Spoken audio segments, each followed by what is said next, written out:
Hey, what is going on, guys? XpertFusion here, and welcome to the Walking Dead Telltale TV adaptation series. This is Season 3, Episode 12, which is titled Massacre.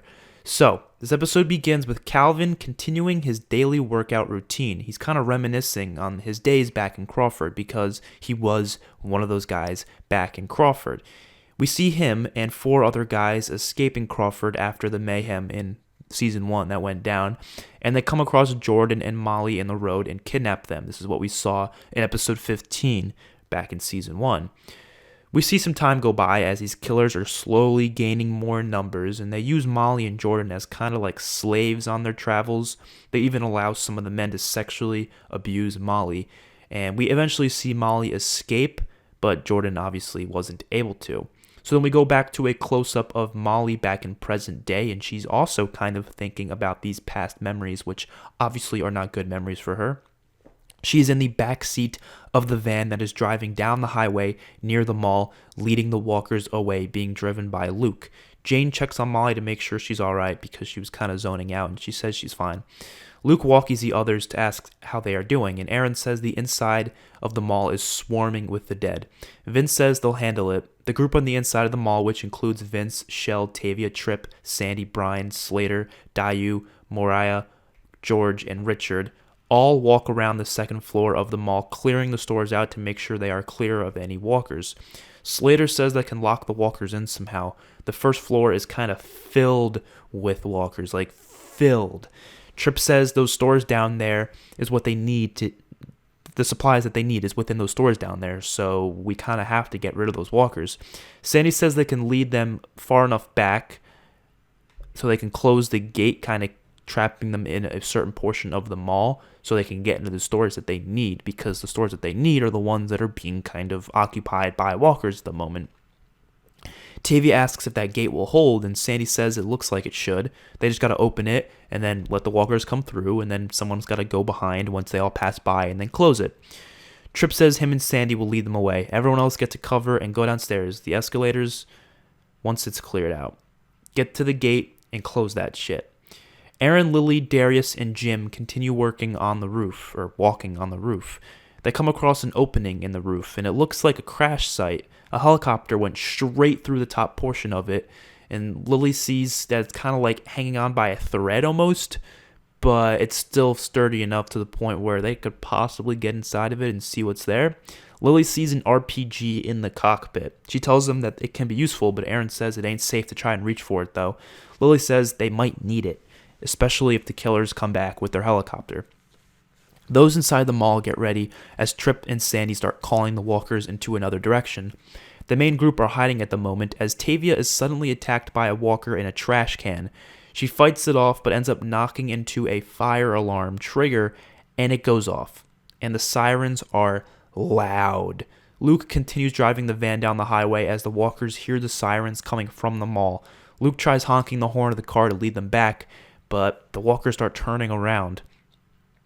Omid sees a sports motorcycle in the road, and he says fuck it. He gets out of the van and tells everyone he'll be right back. He tries to hotwire the motorcycle, and it doesn't work, so the next vehicle he sees is a pink Mini Cooper, and he hops in that thing, and it ends up working. So he says he's going to swoop around real quick, try to lead some of them back. Jordan gets out too and hops in the car with Omid. He says he might need some help. Omid turns the car around and tries to herd up the extra walkers towards him, the ones that are going away, but they end up getting surrounded.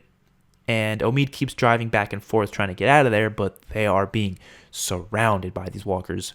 Tripp has a map to the place, to the whole mall, and of course he points out the generator room, which should have an off switch for the alarms. He tells Sandy to handle this. He's got to turn off these damn alarms. So Tripp begins running down the halls of the mall, trying to find this generator room as Sandy continues bringing the walkers far down, all the way into the food court, as Vince and Shell get the gates closed, which enclose the group into a safe area on the first floor, and the walkers turn back around towards the group as Vince and Shell start calling them towards the gate, so Sandy can safely go up some stairs, up to the second floor, and swoop back around to the main group. Tripp successfully turns off the alarms in the generator room. Omid and Jordan's car gets swarmed. They get stuck in a crowd of bodies and the car can't even move. Jordan says this was a horrible idea, but Luke in the van comes swerving right through the herd with his van, knocks a bunch of the walkers out, and gives them a gap enough to run to the van from the Mini Cooper. They have to kill a few walkers on the way there, but they get back into the van as they continue on down the road. Luke tells Omid to never do some crazy shit like that again, but Omid says, kind of worked a little bit, and then he says, shut up. The group inside the mall all regroup. Dave goes to talk to Clem at the convoy. He tells her that they should probably get to know each other if they're going to be in the same group. Now, Dave is just being friendly here. Don't be thinking there's going to be some relationship happening between Clem and Dave, because Dave is 16, Clem is like 12. So no, there's no romance here. Just a friendship. He's just trying to be nice because they need, they're kids and they're in the same group. Vince lets the others know that they cleared out an area for them all inside. They have to go through the closed door. On the roof, Aaron hears this message and says they gotta head down now, but Lily tells them they should go for that RPG in the cockpit. Aaron says fine, so Lily has Darius hold her over a little as he drops into the little crashed helicopter cockpit, stabs the walker in the head, grabs the RPG, and jumps from this little ledge back onto the roof. And they're good. Surprisingly, no one died in this situation. So they return to the others down on the first floor lobby. They're quite surprised to see Lily carrying a damn RPG. Luke drives the van to the convoy so he can safely get everyone inside, but there's still walkers surrounding the place, just not around the area that they are entering. But some walkers notice the convoy coming to that entrance, so Luke uses the walkie to call the others from the inside about that issue.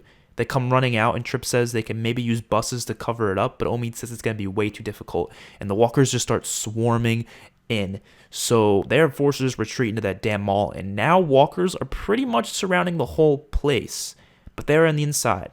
The group are now all together and arguing over the situation. Jane says they are all trapped, so if the killers come, they can easily come and get them, but Vince says this place is surrounded, so they probably wouldn't bother. But then Luke jumps in and says their whole philosophy is about taking out as many dead things as possible, or people who will be dead in the future, at least who they think will be dead. So they'll come here, and if they see that, they're going to try to take out all these walkers, and then they'll come in here and get us. Molly says someone's got to go keep watch, at least, just in case they do come. She offers to go to the roof to keep watch. Nick says he'll follow, and as does Luke and Molly, and then even Slater decides to come along as well. He tells his people to sit tight and make some friends or something. Lily says maybe they can do something with the RPG.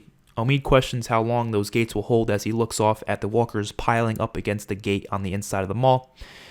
And we see a group of killers in the distance coming to the highway that look off at the mall, and they walkie back to Calvin as they say they are there.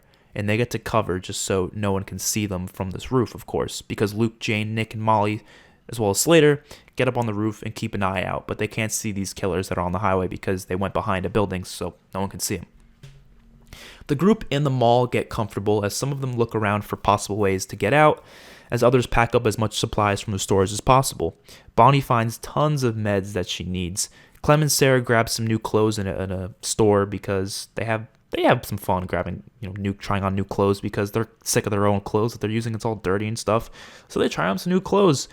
And this is where Clem finds her iconic rainbow jacket, and she wears that. The iconic jacket from the game, of course.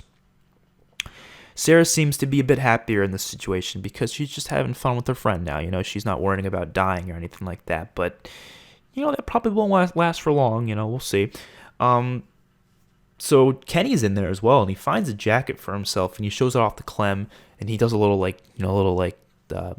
modeling show, just a little joke. They're having fun. They're just messing around. They're trying to make light of a dark situation. And we see Bonnie looking more in the medical supplies area, and she finds a stash of crystal meth, which we know she was addicted to meth before. She thinks a second, but she doesn't grab them. She walks away, but Tavia sees her doing this, looking at that meth, and then Tavia says, if you ever need to talk, you can talk to me. She says her brother used to be recovering drug addict, and Bonnie is kind of pissed off that she's even saying this, and Tavia apologizes, says she just wants to be there for her, but then Bonnie's kind of she just doesn't want to talk about it. She kind of walks away, and Tavia's obviously just trying to make friends with her. Obviously they just lost Wyatt. They were both kind of romantically with Wyatt previously, so it's kind of an awkward situation to be in. Vince and Shell check a back exit, but it's full of walkers, so they have to turn around. And the group on top of the roof we see them just chilling up there looking off in the distance, and we see Molly having another flashback. This is when she comes across Jane on the road, and they reunite, but Jane is eventually kidnapped by the killers. As Molly is looking for her, she gets mixed in with Carver's business and gets taken by Carver. So these flashbacks are really quick. They're not really, we don't like linger on for too long in them. They kind of just show off some quick scenes of these things happening over time. And we see Molly, it ends off with Molly getting kidnapped by Carver and brought to his camp. Suddenly, Luke notices a convoy of trucks now just swarming through the road. They're not behind cover anymore. Now they're just driving down. And they also see 2 helicopters coming their way. Luke asks Molly to hand him his walkie because on the table, but Molly says she'll just tell them herself. She turns on the walkie to warn the others, but she's suddenly shot in the back and out her chest with a bullet, and it is revealed to be Slater, who just shot her in the back. Molly falls to the ground. This bullet just went right through her chest. Slater quickly pistol whips Luke and then shoots 3 shots at Jane and Nick before they could pull out their own guns. Nick is shot in the leg and Jane is shot in the hip. The group in the mall hear these gunshots and hear helicopters, which fly down the roof to pick up Slater and the 3 hostages. But suddenly, Kyle, Adam, Moriah, and Dayu come from around the corner. They were previously hanging out in a store together. They come from around this corner of the store with M16s and AK-47s from the stash of guns in the mall that they picked up, and they start lighting people up, killing them. They shoot and kill many of Tripp's people, including Brian, who is shot in the neck after he tries to fight back.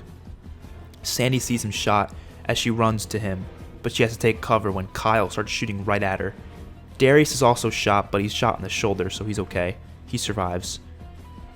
He runs over to Bonnie for medical help as well. Vince, Shell, Tripp, Tavia, Omi, Jordan are all behind cover, firing their guns back. Adam is hit in the neck by a gunshot from Tavia. Kyle, Moriah, and Dayu are now... They run to cover as Kyle starts panicking, and Dayu slaps him and tells him to shut up and focus on the mission. We see Calvin in the helicopter. He just picked up Nick, Luke, and Jane, who obviously... Luke's like knocked out, and Nick and Jane are bleeding out, basically. They just got shot, but Calvin and some killers now held them captive, and they picked up Slater in this helicopter as well. And Calvin thanks Slater for a job well done, and he says they might have to leave his other friends behind if he doesn't mind that. Slater says it's alright. They are here for one thing, and one thing only, and that's the mission. The helicopters leave, but the convoy stays around for a bit. Calvin orders them to just give them space, but stay nearby just in case they try leaving.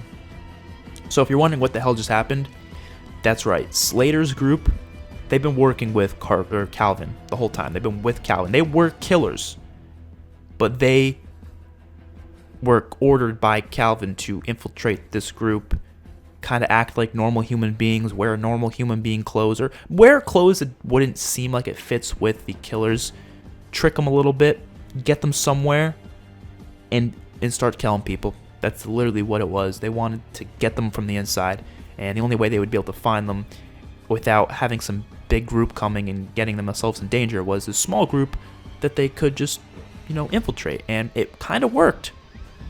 So we go back to this shootout in the mall, and Kyle is questioning where the transport is. Moriah says they have to finish their mission, but Kyle says the mission was to kill as many as possible, and they already did that, so let's get the hell out of here. Dayu throws a smoke grenade and makes a run for the clothes store, the same clothes store that Clem, Sarah, and Kenny were in before. Sarah is hiding behind a jewelry countertop as they come running in, and Dayu notices a reflection in the mirror and sees Sarah's head pop out. So she quickly turns around and starts shooting at Sarah, but Sarah hits the deck and starts running away from these gunshots. Kyle keeps running for the door. He just wants to get the hell out of there. And Kenny tackles him before he can leave, and they get into a scuffle on the floor.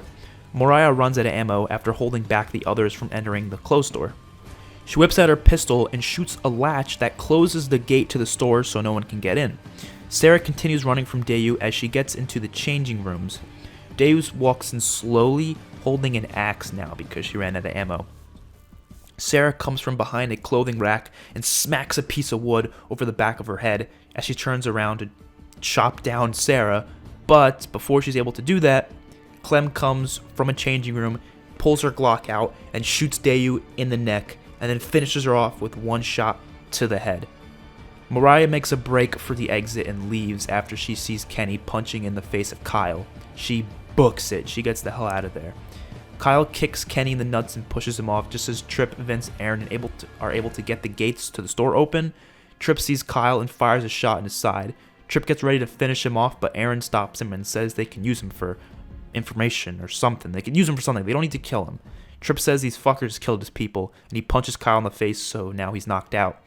Everyone regroup in the middle of the store. Sarah is kind of in shock after seeing Dayu die right in front of her and almost dying herself. Clem is even in shock as well. It was just brutal the way she did it. They tie up Kyle to a pole, and Tripp looks around, seeing his people dead. Over 7 of them have just died in this shootout, and Sandy is crying in front of Brian's dead body.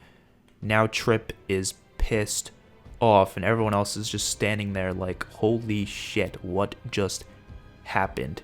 And boom, that is the end of the episode. Hopefully you guys enjoyed. Episode 13, it's going to focus on the aftermath of this. Of course, they have Kyle hostage now, and so yeah, the characters that died in this episode, we got Molly dying. I know a lot of you like Molly. I know a lot of you really appreciate her character, but I felt like I wanted to do more with Jane. It was between Jane or Molly. That was it. And I know I built up Molly a little bit. I kind of gave her some sort of a relationship with Nick and kind of had her talk with Clementine a little bit. She taught a lot with Clementine. So her importance to the story, I felt like, was up. I didn't need her anymore. And I want the characters to kind of move on from that. So we're going to see the aftermath of Molly's death. It's going to be really important for next episode. And I wanted Jane to move on and be the character that we get to see more of over time. And trust me, it's going to impact her. This is going to impact Nick. This is going to impact Luke. It's going to impact all of them, what just happened there. And we're going to see the aftermath of that in next episode. So hopefully you guys enjoy. And also Brian died, of course, but he wasn't really a main character. He was just Sandy's brother who I needed to kill off because it motivates Tripp and Sandy to want to kill these people. I needed something to motivate Tripp and Sandy to stay here because otherwise they'd probably just be like, yo, these people are crazy. We're getting the hell out of here. But now they are motivated to stay in this little war that they are involved in against the killers. I needed them to be involved. So that's why I did this, and I liked this twist. I thought it'd be a nice twist to go for. So hopefully you guys enjoyed the video, and I'll see you guys in the next one. Peace out.